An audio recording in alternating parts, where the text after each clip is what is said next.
Hello everyone, good morning.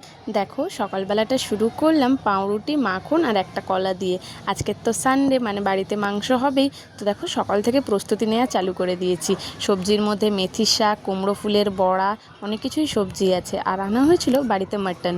তো মাটনটাকে ভালো করে ধুয়ে ম্যারিনেট করে রেখে দিলাম।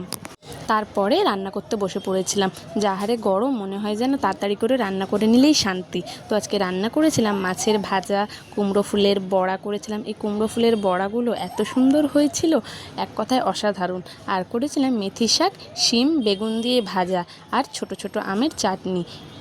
মা না এখন মোটামুটি ছোট ছোট আমগুলো কুড়িয়ে কুড়িয়ে আনে। এই আমের মাখা, চাটনি সব কিছুই অসাধারণ। আর এই গরমে তো আমের চাটনি এক কথায় অসাধারণ।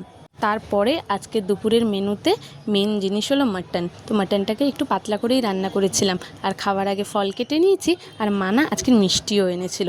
যাই হোক, দুপুরে খাওয়া দাওয়া করে একটা জোরদার ঘুম দিয়ে নিয়েছি। আর বিকালে উঠে হজমের জন্য একটু কালো থামস আপ খেয়ে নিয়েছিলাম। তো ব্যাস, আজকের এখানেই শেষ করলাম।